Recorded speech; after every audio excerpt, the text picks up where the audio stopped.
Good morning. Welcome to Finanspanelen this dark October morning. My name is Per Wisén. I work at the Swedish House of Finance at the Stockholm School of Economics, and this seminar series is a joint production between SNS and the Swedish House of Finance. And today we will listen, learn, and discuss secured debt, the good, the bad, and the ugly, slightly Clinton Eastwoodish title of the seminar. And we are very happy to have Professor Efraim Benmelech from Northwestern University here visiting us. He is actually in Stockholm, visiting the Department of Finance at the Stockholm School of Economics, where he will give an academic seminar later, and we are very grateful that you took your time to come here so early in the morning to talk to this group of mainly practitioners.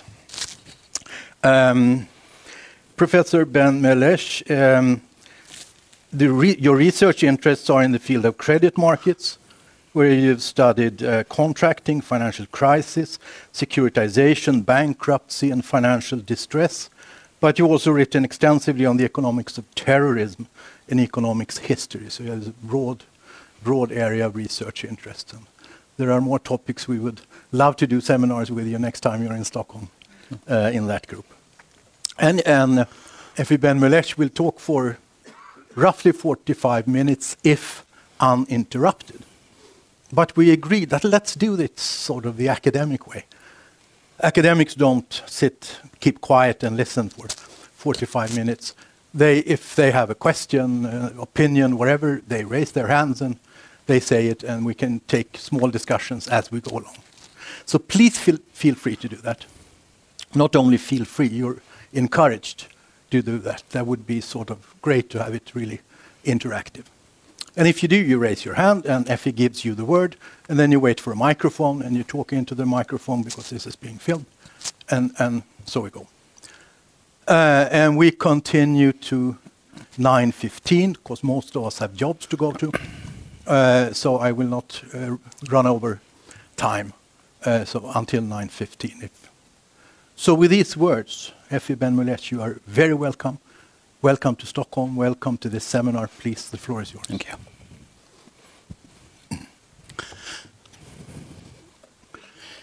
Thank you very much. It's a pleasure to be here, and I want to give you some background on the talk. So I've been busy studying credit markets, and in particular secured credit markets, for the last 15 years, and I'm actually in the process of writing a book on the evolution of secured markets.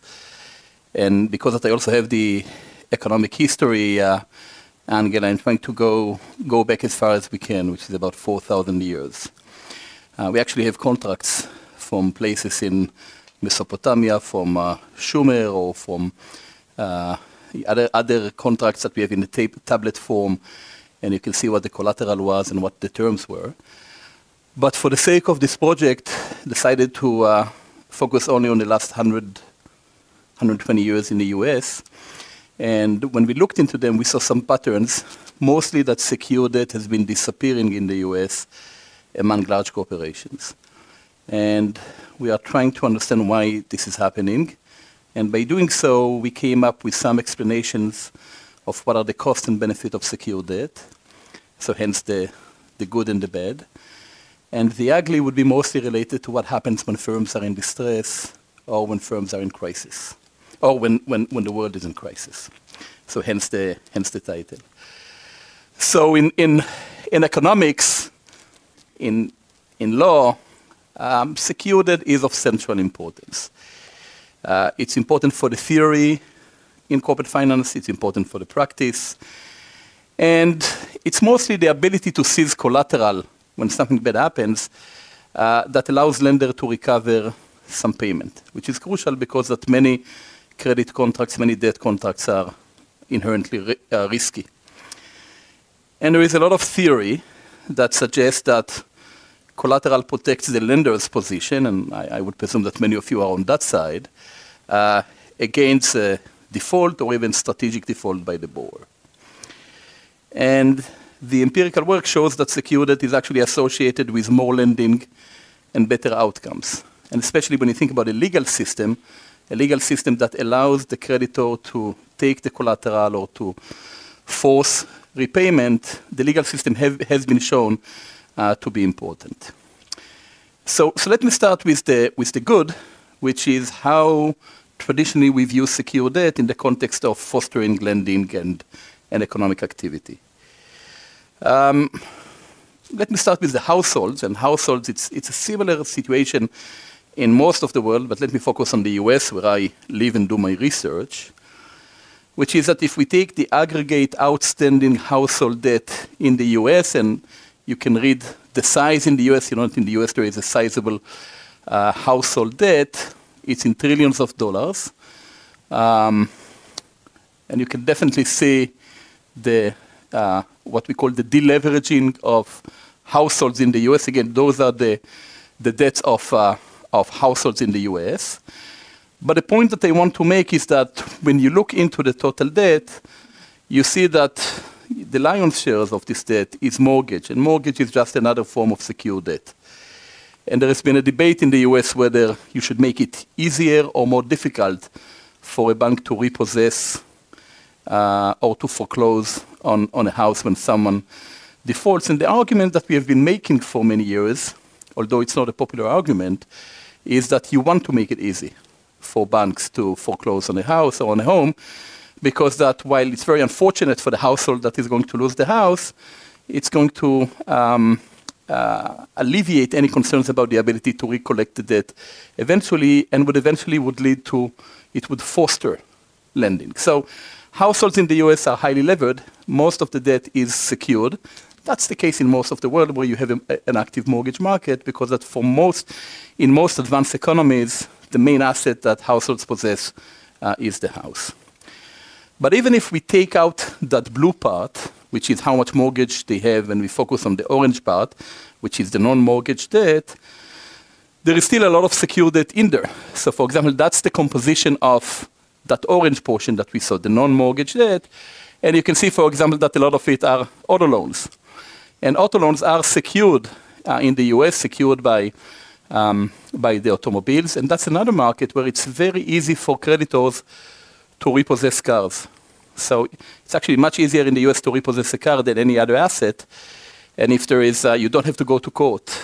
And if there has been a breach of the contract, which means usually that within 60 days, the borrower did not pay the leasing company or the auto lending company, they are allowed to take the car from them with no need to go to court. I mean, there are some conditions. They are not allowed to violate any laws. They are not allowed to make it in a violent way, but there are ways of doing that. So the point here, the message that I want you to take from that is that secured debt has been influential, at least in the US, for borrowers. And there is always the policy debate, do you want to make it easier or more difficult for banks or for other credit provisions? Now, in the US, you have other credit players to remove an asset from the borrower. The answer that we usually gave is that you want to do that. You want to give them the power to do it under the law, and you want to do it in an efficient way, because otherwise no one would lend to them. So that's the household sector in the US. But secured debt is not important only for household. It's also crucially important in the US for small businesses. And I will be surprised if that's not the case in many other countries as well. We have evidence that small businesses rely on secured loans. And in a study that I will give later today, we use data from a survey of small businesses finances that is conducted by the Fed. We use information for 2003 mostly because that the survey was discontinued in 2006 when people thought that there'll be no more financial crisis, no more economic crisis, so why do you have to go and survey small businesses? And because of that, we are missing what happens to small businesses in the US during the crisis. And we are about to have the next survey coming out. But again, we don't have reasons to believe that anything has changed dramatically. And in the survey, there are 6 categories. There are line of credit, there are mortgages, motor vehicle loans, and other loans. And we know for each type, because mortgages are secured, for each type we know how secure they are. And when we look into the composition of debt in small businesses in the US, the vast majority is secured. 65% is secured. And here you can see some table where we have the breakdown. In 98, 20 years ago, it was 69%. In 03, it's 65%. Suggestive evidence that we have now says that it's still above 60%. So again, we see how important secured debt is for household and how important it is for small businesses. The way that we used to think, and we still think about secured debt, is that the legal system is crucial for secured debt, because it's not only that you want to write a contract, you also want to write a contract that will be enforced, and eventually a lender can foreclose on the asset. So it's mostly the ease at which, how easy it is for us to foreclose on an asset. And we usually recommend that we will have a stronger, or when I say we, people who do research in the law and economics and law and finance literature recommend to have a system that actually strengthens the rights of creditors. And I want to show you what happens when you don't have such a system, and then when you do have a system like that. And I want to talk a little bit about Brazil. So Brazil grew dramatically in the first decade of the 21st century. And in 2004, there was a credit reform. And the credit reform that I want to focus on is how you deal with auto loans, mortgages, and capital markets. But the evidence that I will show you is about auto loans. So Brazil, with the legal system that they had, was that if a bank lent to a borrower to buy a car, and eventually the borrower doesn't pay, the banks could not go and repossess. They had to go through the legal system. And it's fine going through the legal system if it's quick and efficient, which wasn't the case in Brazil. And then you'll have to wait in a queue just for an injunction, and that could take 2 or 3 years, which for a new car that leads to a huge depreciation of value.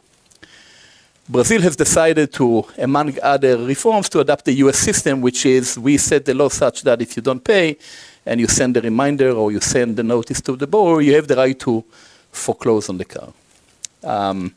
So it became much easier to repossess a car. It became much easier for the bank then to resell the car after it was repossessed. And it led to a boom in the auto loan market in Brazil. And you can see here a quote, but more cars were being sold, and the cars were sold on credit much more than before. And this is based on a study that I've done a couple of years ago. We looked into data on many car sales and the type of contracts that were involved. And here is what we find. If you set the year 0 as the timing in 2004 of the reform, and we've done much more sophisticated statistical analysis, but it's nice when you can show your results in a simple picture. You can see that the average spread percentage point on those loans have declined. And we attribute that decline to how much easier it was to repossess cars. Not only that, you see that they were able, the banks were willing to move now to longer term contracts. So they moved from, you can see here the increase is on average by 3 months, but that implies that you have much more. It's not that every contract increased by 3 months, but you have a bunch of them that moved from 3 years to 6 years, and the others didn't change. So the maturity has increased. The leverage in the loan has increased, so now I can borrow against a smaller part of my income than before. And again, because the bank says, well, even if someone is somewhat risky, I'm willing to lend them because that worst comes to worst, I can go and repossess the car. What is interesting is that, and what is nice, is that the reform did not only have an effect on the contracts that you write, but also had an effect on who is the typical borrower that borrows money. So here I show you income. It's on a logarithmic scale. And you see that the banks before had to lend to higher income people. Now they are lending to lower income people. And the title of the paper that we wrote was Repossession and the Democratization of Credit. It's easy to criticize the legal system and say it's terrible for the people who lose the cars, who lose the homes. Let's disallow, let's make it more difficult to repossess. When you can do that, and some countries have done it, including the US during the crisis, but then what happens is that the banks are going to be prudent, that's what they have to do, and they're only going to lend to those that they are sure would not default. In an almost ironic way, the more difficult you make it to take an asset from the borrower, the easier you make it for the bank to lend them. And that's something that doesn't always square with public opinion and popular opinion, not even in the US. So that's interesting. That's a result that we call the democratization of credit.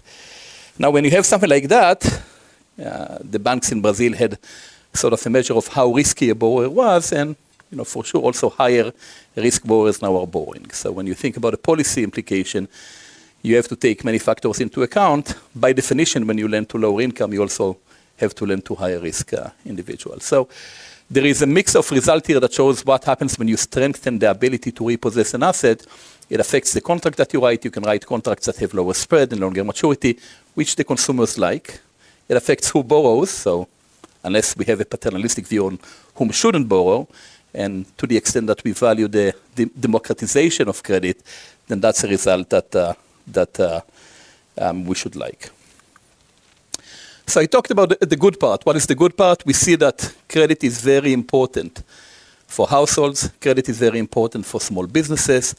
When you strengthen the creditor rights of secured creditors, it affects the type of contracts that you write. It affects economic outcomes. I'll talk about large firms in the US later, but let me talk a little bit about the bad.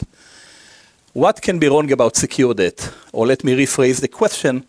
Let's say that I'm a small business, I'm a household, or I'm even a firm, and I can go to the bank, and the bank offers me two contracts. One of them is secured, and the other one is unsecured. Everything that I'm saying here, you should prefer to have the secured, because the secured will give you better terms. But why won't you take that? What is bad about secured debt? And that's something that we don't know enough about in economics. We don't have enough evidence on that in the law and economics literature in the US, but here are some ideas on what can be wrong about secured debt, or if I had to give someone advice on how much secured debt to take, here's why you shouldn't take as much secured debt. The first one is what we call lender power. Firms are going to be worried of giving lenders substantial collateral if that strengthens the lender's bargaining power and makes it more into less likely to negotiate in bankruptcy. And we have evidence for that. If you have to negotiate with a lender that has very strong collateral, why should they make any concessions? I'm going to go and liquidate you. So in default, lender can extract what we call a lot of rents. They can get some value from the firm.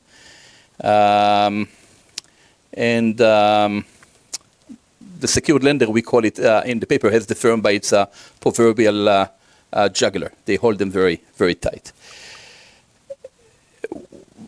There is an example that shows us what happened when creditors have too much power, and that's a very interesting example. And if before I showed you a reform in Brazil, let's now move to India and see what happened in India in roughly the same time. So in India, there was a major credit reform in 2002. And what the reform did make it much easier. Now, before we talked about the auto loan market, now we talk about corporate finance firms, made it much easier for banks in India to foreclose on assets of firms. Again, the same process. You don't have to go through court. If I am secured, if I hold the deed for an asset, for a machine, for a piece of equipment, you don't pay me, I give you 60 days notice, I can go and take that machine. The interesting result is that it led firms in India to use less of secured debt, and actually to reduce their leverage, reduce the amount of debt that they have, and to grow even more slowly. And the main concern that they had is that now that the bank has the ability to seize the collateral, maybe they would do that too often. Maybe that would lead to what we call excessive liquidation, and they won't be interested in reorganization. We don't want to take that risk, so we'll take less secure debt. The issue is that if you are a risky borrower, sometimes the only way for you to get that is secure debt. So let's give up debt whatsoever, no debt. And that's not always good. I mean, debt got a lot of bad reputation after the crisis. And I often try to fix it. I say that our society, I would say even humanity, was built on debt. Debt is great. And I'm saying humanity because that when you go back in history, you see how much was created with debt. Debt is crucial. So debt is good. And an outcome in which firms reduce their debt may implicate that they had too much debt before, or may imply that they are not going to borrow enough and not going to borrow more. Debt doesn't need to have better reputation. The only question is how much. So that's an interesting result, and here's a way to show it. Forget about the dashed line and focus on this solid line. And what you can see here is the proportion of secured debt on the balance sheet of firms. It's normalized by asset. There was a decline in the use of secured debt of about 5 percentage points. And the paper, this is a paper by Vic and Vig, who is a professor at the London Business School. It's a beautiful paper, and the paper also shows what happens to the leverage ratio and what happens to the growth of firms. So, if we look into this reform, we understand that one way to think about secured debt is that if you strengthen the creditor rights too much, then the bank will have too much power, so maybe you don't want to take as much. So we are starting to get a feeling of what is the dark side, so to speak, of secured debt. Another issue with secured debt is that it's what we call loss of financial flexibility.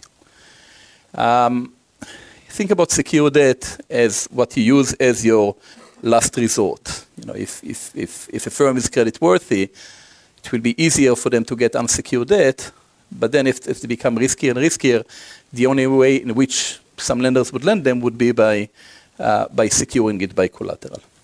Now, if a firm knows that, it should refrain in good times from using secured debt and leaving the collateral capacity that they have for bad times. So to speak, if I'm a firm and I have a significant asset, I hold land or I hold property, I can use it in good times, but in good times I can get a lot of unsecured debt. I should rather wait, and so in a dynamic way manage my flexibility such that I only tap the collateral capacity when I need it, so that if there is some bad times, a crisis would be an example, then I can go and borrow against it. So the implication of that is that firms should not use as much secured debt in good times to leave capacity for borrowing when you can only borrow secured to some extent in bad times. And that can explain why sometimes there is a cost of using too much secured debt, because that you're not leaving enough capacity for bad times. There is a very interesting quote here that comes from Moody's. And this is how Moody's rate REITs. REITs are real estate investment trust in the US. It's a public firm that owns real estate assets. They can be shopping malls or office building or residential building. And they finance those mostly with mortgages. And Moody's say, we give you a lower credit rating if you have a lot of secured debt, because that means that if something bad will happen and you'll need to borrow more, you'll have nowhere to get the money from. So it's almost as if you want to leave some, we think about having some money in a bank account for a rainy day. They say we want to see that you leave some unencumbered assets that have not been pledged as collateral for a rainy day, so you can tap those if something bad happens. So that's part of the loss of financial flexibility. Another issue is what we call the loss of operational flexibility, which is, at least in the US, secured debt is a very strong form of contract. And whenever you want to make any change to the asset, you need to get the permission of the lender. So let's say that I am in the hotel business and my hotel is now secured as collateral, and I want to make some modification. I want to add some floors, or I want to change the ratio of the public areas to the rooms. I need to get a legal approval for my lenders, and then I'm at their mercy. If I finance that hotel with unsecured debt, I don't need to ask for those permissions. So to summarize, so far we have 3 reasons why firms, as much as we like secured debt, as much as we think that secured debt is good for us, as much as we would like to prescribe stronger creditor rights to the legal system, from the firm perspective, you want to think about what are the weaknesses or what is the dark side of secured debt. And we have 3 explanations. We lay them out in a paper that we have written, which is the loss of operational flexibility, the loss of financial flexibility, and also the issue is excessive lender power, because we do have evidence from bankruptcy cases in the US and in other places that when a lender is highly secured, they are not inclined to reorganize firms. They would rather go for the liquidation, and the managers may not like that. So let's talk about the ugly. Here is the credit distribution, or here is the distribution of how much firms use in terms of secured debt across the credit rating distribution of S&P. And the message here is that as you become riskier and riskier, you use more secured debt. You use more secured debt, and then at some point you have nothing to pledge anymore, so you have less of that. But this is really when you're very close to bankruptcy. Why? How is this consistent with what I've said before? First, financial flexibility. You want to leave the secured debt to bad times because that at those times no one else would lend you unless you have some assets that you can use. It's the ugly because at first you don't want to be in that position. But if you think about a financial crisis as a case in which the credit rating distribution of firms change very much, that's where it gets ugly in the sense that you can only get secured debt and you have to think about this in advance. These are just other graphs that shows you similar picture, which is on the vertical axis you can see the proportion of secured debt that you have in your debt, and on the horizontal axis you see what is the probability. It's not the actual probability of default, but it's the debt side of that probability. So as the likelihood of default is increasing, the only way to borrow is to take secured debt. Who issues secured debt? That's probably too, not sure whether you can see it, but those are regression results that we have. I can refer you to the paper. The title of the paper is The Decline of Secured Debt. I have it on my website at the College School of Management, hopefully, and you can approach it. It's free access. And there we talk about what firms borrow secured debt. At least in the US, those are the riskier firms, the smaller firms, the firms that are younger, etc. And it's all consistent with the notion that there is a risk associated with secured debt. If you can avoid it, you want to avoid it. Although it does have a benefit. The huge benefit is that, by all means, if you have to compare two contracts to the same firm by the bank, secured debt should be cheaper. Secured debt is better from the lender perspective, but that doesn't mean that the firm always wants to take it, because the firm needs to think about whether it would like to get some secured debt in the future, and also about what type of how much power are they leaving at the banks or at the lender's hand. This is a very interesting case study, which we talk about in the paper. This is Ford, the automaker in the US in 2006. You probably know that GM and Chrysler went bankrupt during the crisis. Ford did not. But Ford was actually in worse shape in the early 2000s. And the reason that they didn't go through into bankruptcy is because that they took a huge gamble. And in order to avoid bankruptcy, they took a huge credit line that amounted for they pledged assets worth of $41 billion to avoid bankruptcy. And at the time, people said that Ford is crazy. Ford is gambling with its future, and what he meant is that you leave to yourself no room for financial flexibility, and you're also going to give all of this power to your lenders. But Ford did it. They gambled, so to it, and they resurrected themselves. But it's interesting to see how even a large and established firm in the US, such as Ford, kept some of their assets unencumbered until they got to the point in which there was no other way. And also, even at that point, where Ford was basically on the verge of bankruptcy, there was a discussion whether they should do it or not. It's also interesting, if you look into the 10K, to the financial report of Ford, to see that they actually pledged everything that they had. So what did they pledge? What did they pledge? Receivables, inventory, intercompany notes, their own equity, property, plant and equipment, other machinery and equipment, and even intellectual property and US trademarks. And that's something that we see now in the US, because that the nature of firms are changing, and many firms have more intangibles than tangible goods. We think about collateral as being intangible. As being very tangible. A building, land, property. But now we have innovation in legal systems in the US that, to the extent you have the right property rights for a trademark or for a patent, you can actually pledge it as collateral. And for some firms, the value of those assets far exceeds the value of any other asset that they might have. So Ford is a good example because at first it shows you how they were trying to avoid it, how the issues related to secured debt were present even when they were on the verge of bankruptcy, and how eventually they had to pledge everything that they had. It was, in retrospect, they did well, but we could have seen how, we can see how this would have been played out much poorly. So we talked about the good, the bad, and the ugly. Let's see what's going on in the US. And in the US, there has been a declining trend. It's easy for us to measure the trend from the 1960s because that we can look into the bond market, we can look into the loan market. We look mostly into the bond market, and we have data for that. And in 1960, secured debt accounted for about 60% of the value of all bonds issued in the US. In 2017, that was only 6%. A linear model suggests that every year between 1900 and 1944, which is the earlier area, it declined as well. We spent a few years collecting data on all of the bonds that were issued in the US since the year 1900 and created a database for that. And when you ask yourself, well, how does this look like? These are only bonds. We are missing some years in the middle. So it was easy for us. I don't want to get into the issue with data. This is data that you can get from electronic sources that we have today. This is data that we have collected between 1900 and 1944.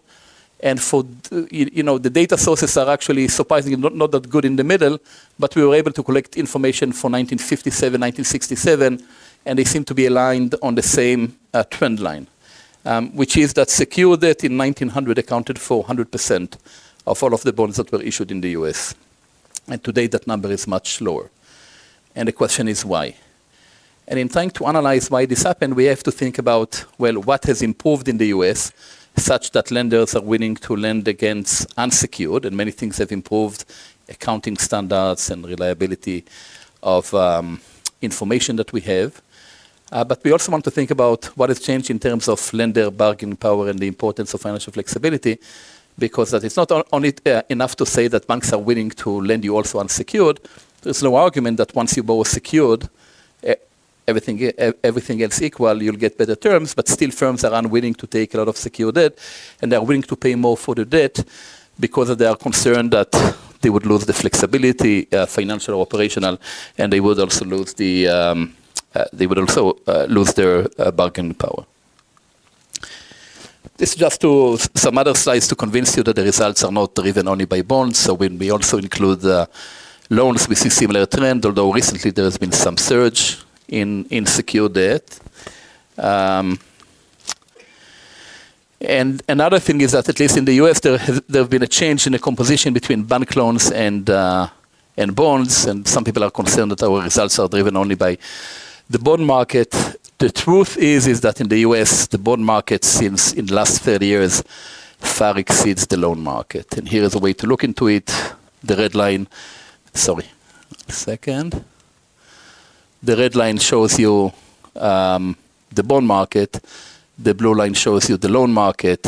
And at least since the mid to late 80s, the bond market is the main source of funding for US cooperation rather than the banking system.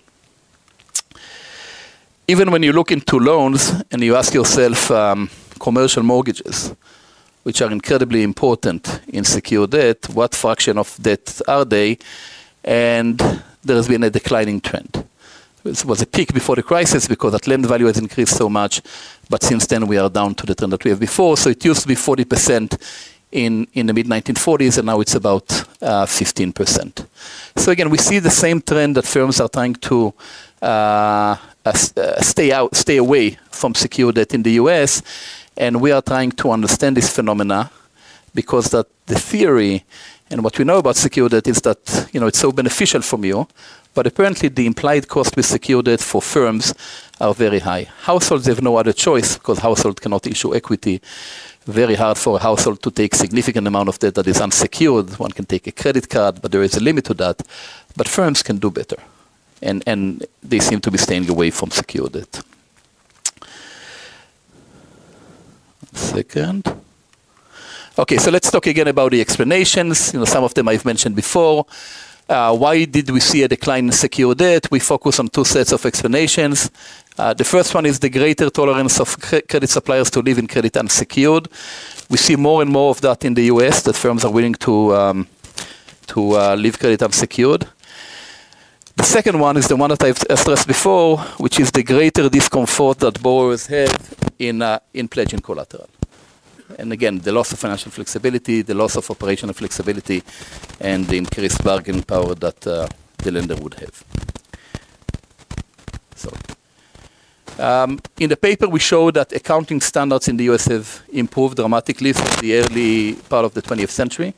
And when you have a more reliable system of financial reporting, you are willing to lend also unsecured because you can rely on the cash flows. And we see more lending that are based on cash flows. When you cannot rely on those, you have to rely on assets. And when people have done comparative studies looking into countries, mostly developing countries or less developed countries, they do find that in those places that have worse institutions, worse accounting standards, or a legal system that is not as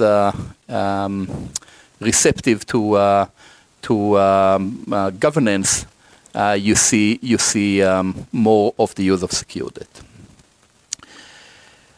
Another explanation is that the reason that firms today use less secured debt is that firms have changed. And in the early 20th century, you had mostly railroads and utilities, and those are mostly based on, property, plant, and equipment. But today it's different. So first, I want to tell you, you can look into the paper that the analysis that we did also holds within an industry. So even if you hold the industry constant, you still see a decline in secured debt, with very few exceptions. But we wanted to see whether the fact that firms are changing, is that an explanation why secured debt has declined?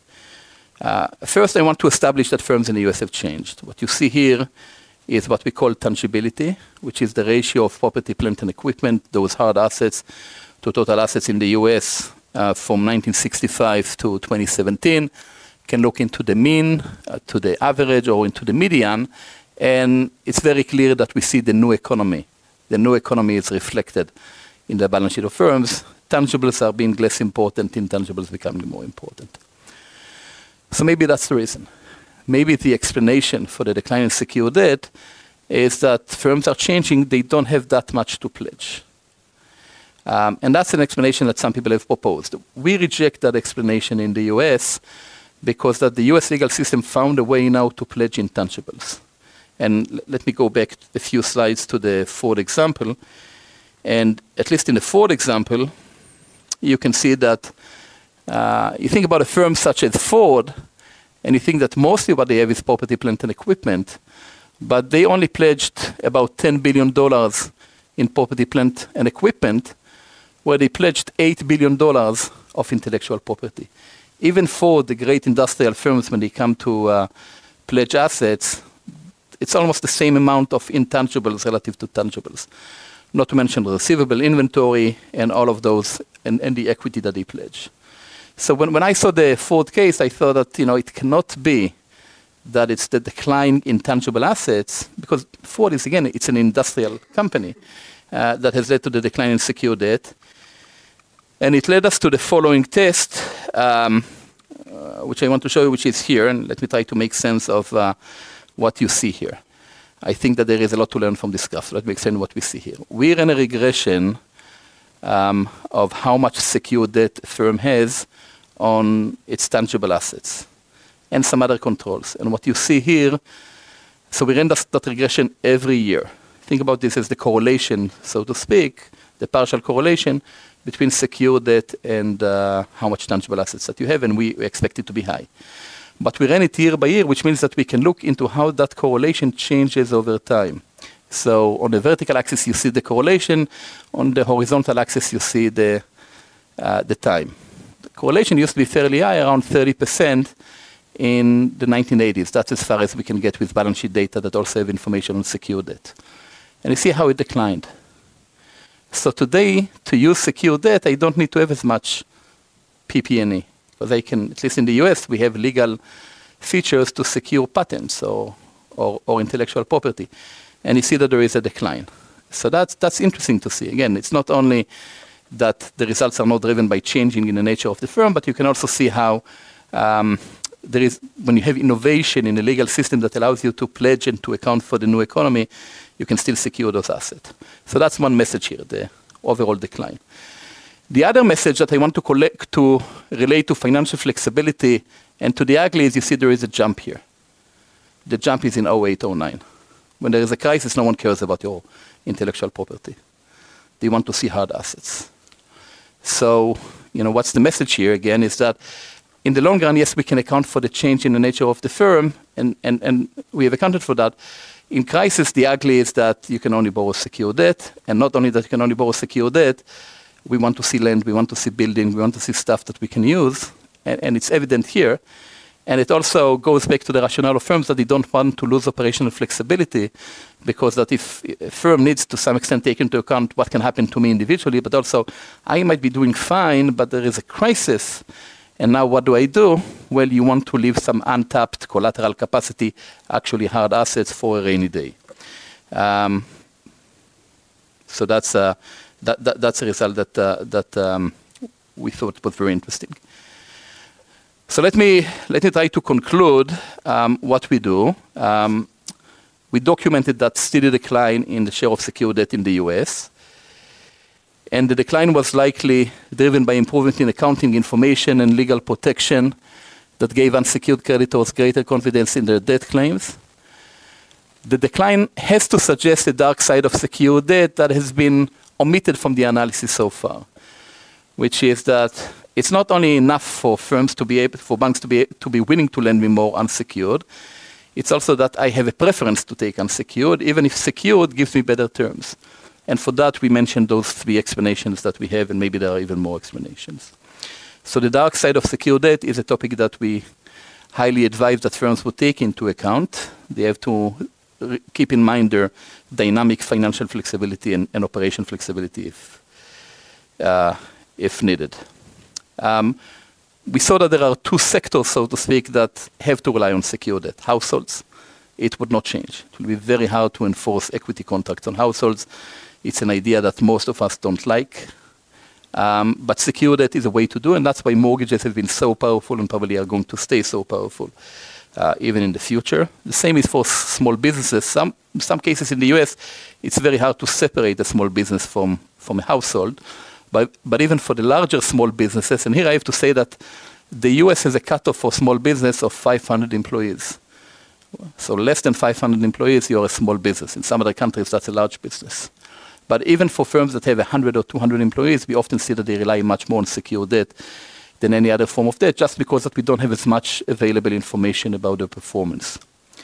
So we are not suggesting that secured debt will disappear. It's still important for small businesses.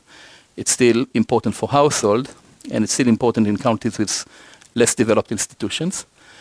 A result that I haven't shown you here is that the issuance of secured debt, consistent with what I said, is what we call counter-cyclical.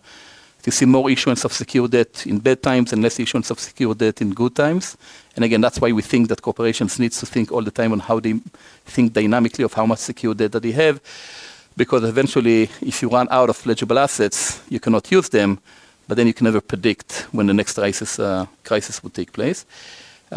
We also write that it's too early to write an obituary on secured debt. It would still be important, even in the US, and especially for crisis. So those are the topics that we have been interested in. We have some other smaller papers that look into individual industries. We are looking into REITs, into small businesses to understand the patterns in the use of secured debt.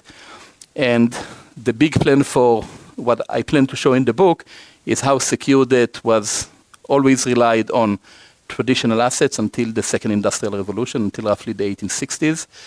And then it really took off, and it was the only way to finance and to build the great railroads and the utilities and all of the technological revolutions that took place around the world.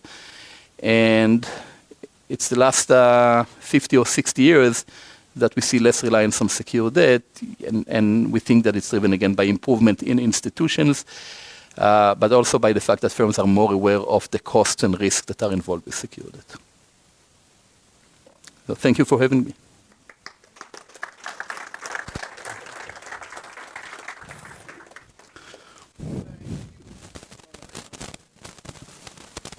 Questions, comments? Yes, please. Microphone is coming up.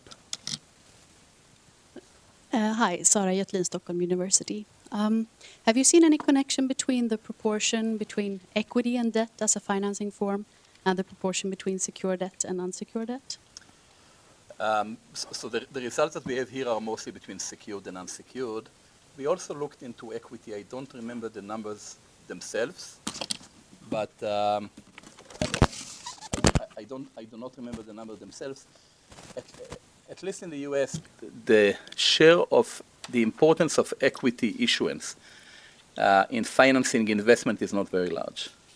So there are highly developed equity markets in the US, but when firms need to raise capital to fund new activity, they don't use equity as much. Equity, the issuance of equity is very small relative to the issuance of debt, secured and unsecured. But I should know the numbers better. Right, so there is no particular trend that correlates sort of that the larger your share of debt is, the less you might want to secure a large proportion of your debt or something. Yeah, so most of it is even if you think about the leverage ratio is constant, and it has increased in the last 30 years a little bit, how much of that debt is secured relative to unsecured? And the answer is that it declined a lot. So a lot of it is unsecured relative to secured. You don't see major trends in the choices between debt and equity in the US over the last 50 years. Thank you. Can I? Okay, I'll leave it to you. Over there.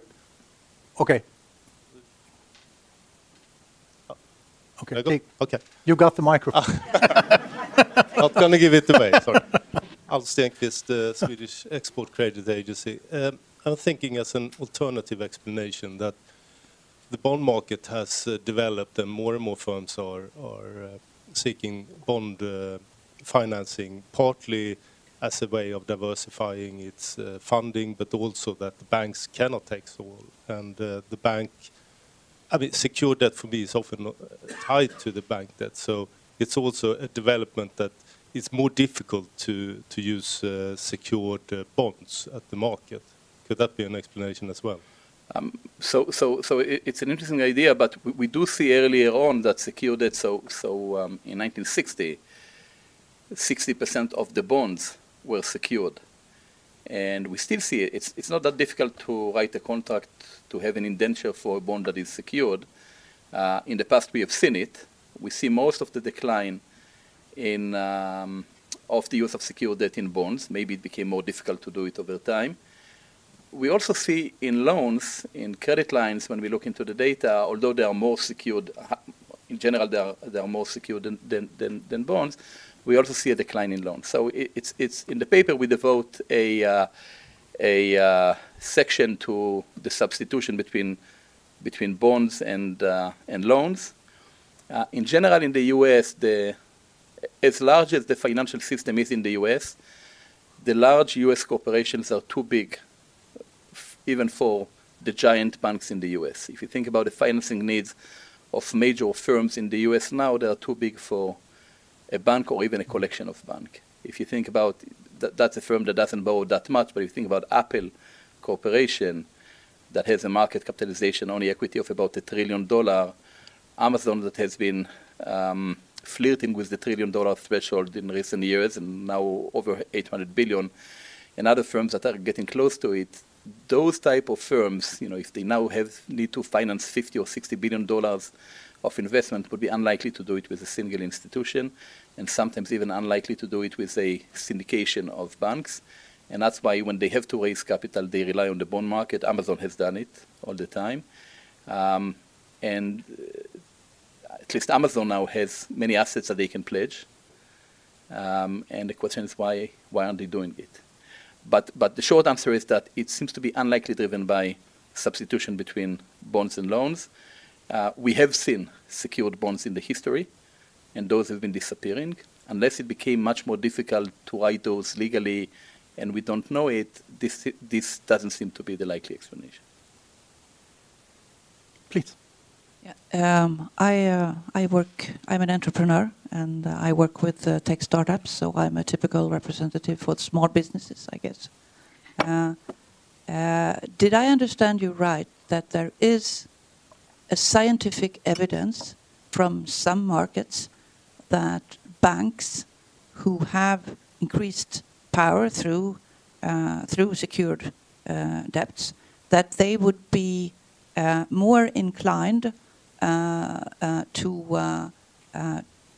go for liquidation rather than recommend reconstruction in a crisis? Yes. The answer is yes. There is evidence for that. There is evidence in the US. I believe that there is also evidence from Finland from that. That's a paper that I remember. It shouldn't come as a surprise because that eventually a bankruptcy process, a reorganization process is a process of renegotiation. And if my claim is secured, there is not much that I can gain from such renegotiation. So why should I wait longer? Why should I bear the cost of that? Give me my asset back, and I'm out of here. And how do you do it? Well, at least in the US, when the choice is between, let's say, Chapter 11 or Chapter 7, between reorganization and liquidation, I am more likely to vote for liquidation. So it's both the theory and the empirics here are not surprising. Thank you. André Andersson. Hello, Andre Andersson from Mannheimer Swartling. You can say that the purpose of security is to give the creditor a preferential right to the asset or the proceeds from the sale of the asset. I mean, there are bordering techniques of non-crystallized security that gives you a preferential right more generally to the proceeds from a liquidation, and you have structuring preferences by way of intercreditor agreements or by way of sort of layering. Have you seen an increase in these sort of security light techniques when you've seen the decrease in the hardcore old-fashioned security? I mean, we don't have maybe a fine enough resolution to do it on large scale. Most of the substitution is from secured to completely unsecured. I mean, I'm sure that there is some of it, but if you ask me what is the elephant in that relationship, it's the unsecured, and it's even more puzzling for us because that in another study that we are finishing now, we look into real estate investment trust. As I mentioned before, those are public traded firms that own property. Basically, what they own is collateral. They own office buildings, shopping malls, hotels, now data centers. Data centers now are an important asset type in the US. And after the crisis, because many of them were burnt in the crisis, that they were highly levered and then couldn't raise more capital, they have shifted completely from very traditional mortgages to completely unsecured claims. And the argument is that they wanted to have flexible balance sheet for the next crisis. So I'm sure there is some of it, but we have seen an extreme movement from very hard secured, such as mortgage, to no security whatsoever. And you see similar in different markets. Professor Philip Wood talks about the debtor-friendly or the creditor-friendly countries, and the US as an example of a debtor-friendly market, and the UK as a creditor-friendly. Yeah. Do you see the same movements in the creditor-friendly markets? We haven't. This is a study. I've mentioned some studies across countries. We haven't. I mean, this is almost a historical study within the US. I'm not sure whether you'll see the same in the UK. You're right that in the UK you have different ways of security and debtor versus creditor friendly. I don't know, and I think that it will be very useful to see what happens in other countries. Thank you. So Magnus from Turi Invest. In this development or the difference between secured and unsecured debt, you haven't really touched upon the development, the evolution of covenants. Right. Whereas you could have an unsecured loan, but still with covenants, basically structuring it so it implicitly would be very similar to secured. It would be, if you have covenants, and you definitely have seen a rise in covenants, and I'm glad that you brought it up. We view it and we describe it as part of the accounting improvement, which is in order to check whether a covenant has been tripped or violated, you need to have some reliable information. Once you have those information, you can write contract that would condition on contingencies such as financial ratios or other things, and that's the whole idea of covenant. So in that sense, it's a way to substitute for security. What you have in security is not necessarily that you can monitor the borrower all the time, but you can rest assured that if something bad happens, you have some security. A covenant is a different way of doing it, which is I have to keep monitoring you all the time, and covenants play that role. So that's definitely an explanation. But again, the covenants do not come out of the blue. They come out from the development of accounting standards. The issue, though, at least in the US legally, that the covenants do not solve is that security buys you two things. The first one, security buys you the actual asset. At least in the US, security also means that you are the super senior creditor. So I can have a covenant, but if there is a secured creditors, my covenant might trigger liquidation or might trigger reorganization, but security, the secured creditors would be paid first, so to some extent the secured creditors would piggy ride on the covenant. So the covenants means that I have more warning signs, and that's definitely important, but they are not solving the issue of who would be paid first. Security gives you two things, at least in the legal system in the US that I'm familiar with. There is an asset that you can go to, and also you are super senior, super secured. I also want to say something about covenants. You probably have heard the concern that many central banks in the US and others have about covenant-light loans. And covenant-light loans are loans in which the degree of strictness of the covenants are lower than in the past. And people usually take it to be a negative sign that you have a bubble and all of that there is a credit bubble and you don't ask the creditor to have much more.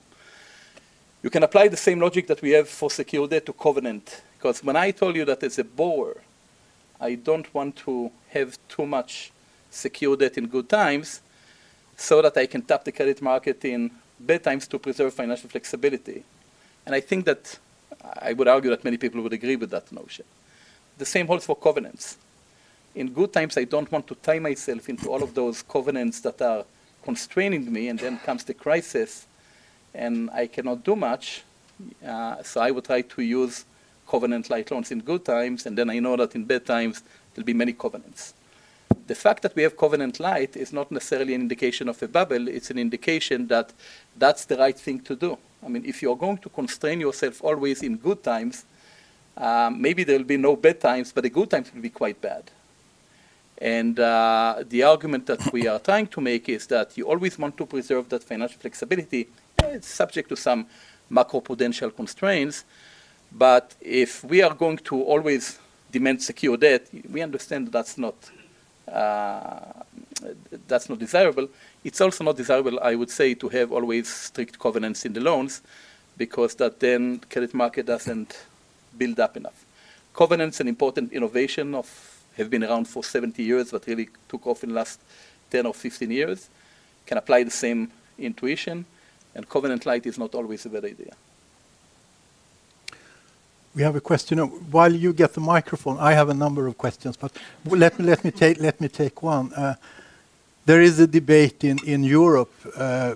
European policymakers would like to make it easier to have cross-border borrowing and lending, both collateralized bank lending or bond financing, and sort of moving in the direction of US credit markets. But these are different countries with different legal systems, partly at least. Would you have any sort of advice on how to start such a development? So the best place to start is that an example for a harmonized system is what is known as the Cape Town Convention. The Cape Town Convention was an attempt to facilitate the lending on airplanes. And many countries around the world ratified the Cape Town Convention, which means that you agree that if you are financed under the terms of the Cape Town Convention, regardless of the country of the origin, the airplane can be liquidated according to the terms of the Cape Town Convention. And that that's a process of the last 20 years, but it has been ratified by enough countries only recently. And the evidence that is accumulating is that that has enabled airlines in countries with less developed systems to be able to borrow and get new aircraft, etc. Now, there are two obstacles. The first one is that an airplane is a general asset that is very easy to borrow against. We have basically two major players. The technology is known, and you can utilize it in different countries in roughly the same way. Where some of the assets might be specific to one country and not to the other, I can be a German bank that lends to a firm in Sweden, and that's an industrial firm, and they have some specialized equipment, which means that even if I'm a German bank, I cannot go and redeploy those machines in Germany because that's going to be incredible cost relative to where they are now. So you definitely can bring more capital into the system, but it's not necessarily that we have better allocation of resources. Airplanes, it's easy. Or real estate would be the prime example. I can be a foreign bank lending in Sweden against a very valuable property, but again, I will have to sell it to someone who is interested in that here. So that's one limitation. The other limitation, which is probably going to be more of an issue in Europe now than ever before, is that repossession and foreclosure so first you need to enable repossession and foreclosure. And repossession and foreclosure, even by your domestic banks, is very tense and usually brings up a lot of tension in the popular press. And I can only imagine what can happen when you have a foreign lender who tries to repossess on some legacy asset in another country, and the type of media or political reaction that you can get from that, even in a developed system such as the EU. But we live in a world where those tensions are building up, and there is nothing more contentious than repossessing of asset, especially when you make it across countries. So hopefully there is a way to do it. The theory would say that would be better. The practice of it, aside, even if you can resolve the legal issues, the politics of that are going to be tough. But the Cape Town Convention, it would be a bit like covered bonds then. I mean, you standardize these procedures around treating the collateral and over many countries. You can do it legally. It's not easy. You can harmonize the legal system. But in the US, you think about Citibank being an American bank, and when they were repossessing homes of low-income Americans, there was a huge political reaction to that, and that's within one country. Imagine that now you have another financial crisis and you have a foreign bank repossessing the homes of lower income people in another country. I mean, the theory would say that's that's efficient. The politics of that may be very, very difficult. That's the other.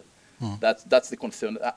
That's the main obstacle that I see, which is deeper than the legal system. Because legal system, you can eventually find a way of doing it. The politics are sometimes more difficult to fix. Okay, Lennart Franke, sorry, I sneaked in before you're there. No problem, Per. I'm Lennart Franke. As Per said, I'm a former head of credit at one of the Swedish banks. Now, thank you for a very interesting presentation, I have to say. You didn't bring up the fact that in most unsecured loans, there is a contract with a negative clause saying that the borrower is quite simply not allowed to take up secured debt as long as the unsecured debt is still outstanding. The negative pledge. The negative pledge, which means basically that when the rainy day comes, the borrower quite simply has to walk back to the unsecured lenders to ask for an umbrella, either in the format of a new unsecured debt or a secured debt or a permit to take up a secured debt with some other lenders. My guess would be that in the Ford syndicate, the lenders would probably have been the former unsecured lenders that didn't take part in this syndicate because it was very attractive, but rather to increase the likelihood to ever be paid back on the unsecured debt that they had mistakenly given earlier. What's your comments on this? And I'm sure you've been looking into it in your research. What did you find? So you're absolutely right that, I mean, Ford didn't go into bankruptcy itself, but when you actually have a process, a Chapter 11 process, and you have what we call DIP financing or debtor in possession, then the firm, imagine a firm that is in bankruptcy now and they need to raise new capital, and no one would give them any capital now, and the only capital that you want to give them is secured, but again, might be some other creditors that would object because they have a negative pledge clause. So the US bankruptcy code has a solution called debtor in possession, which means that if someone is willing to step in and provide fresh capital to a firm in bankruptcy, we make them the super senior, super secured creditor on top of everyone else, regardless of what we have promised before, because that's the only way to fix what we call the holdout problem. Now, oftentimes you would go to the unsecured creditors and tell them, are you willing to be the debtor in possession? And if they would say yes, then they would step in now with additional lending, which is secured. But if they would say no, because they are capacity constrained or they think that they have too much exposure, then the judge can order now a new bank that was never involved to provide those funding. So that's a possibility that you have. But again, if I think about the only way that I can get funding is from secured debt, then even in bankruptcy, I would like to leave some assets that I can eventually pledge to the debtor in possession. That's not exactly what happened with Ford. Ford went to some new creditors as well. There are ways to overcome negative pledge. So first, the enforcement of negative pledge in the legal system, at least in the US, the legal literature is unclear about or uncertain about how well they are enforced. That's one thing. And the other thing is that you can define the negative pledge in a contract that would cover part of the firms, but not everything. So is it about the parent company or about some subsidiary?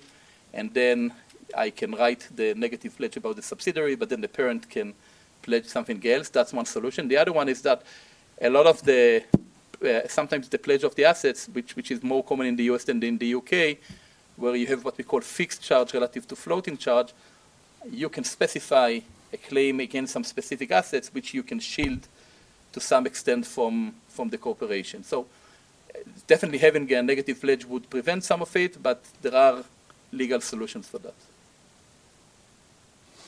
Okay, we have 5 more minutes.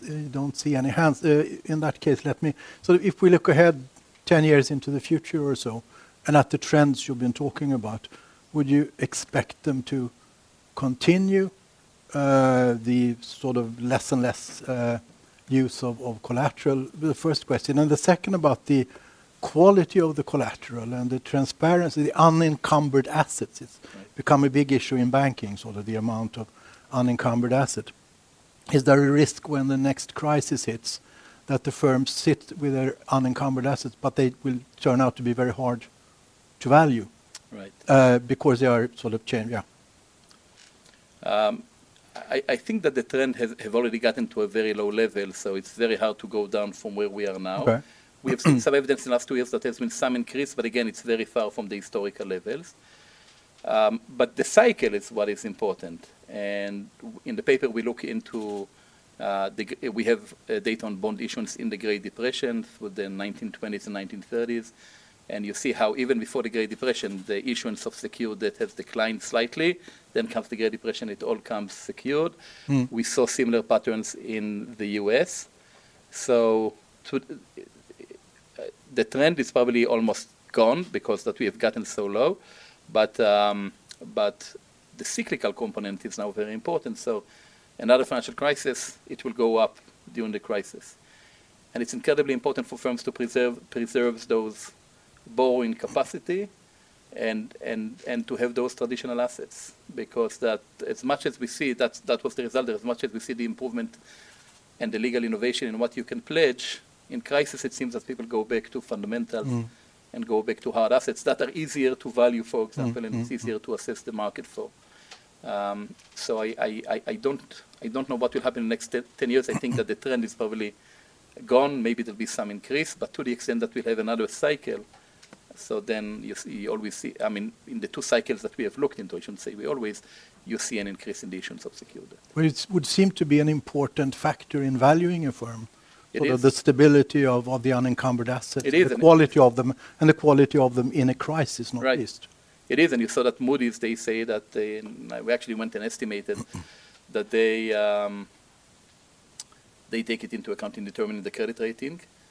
And again, I like to study sometimes industries and to learn something from a specific industry, and what my learning from the REIT industry, I'm not sure how, there are probably some publicly traded REITs in Sweden, because that you have them now in most of the world. But in the US now, it's a couple of, I don't remember the market cap, but you have a bunch of firms, several of them are S&P 500 firms, and it's one of the most efficient way to manage real estate, because that one of the issues that you have with real estate is that there is no transparency.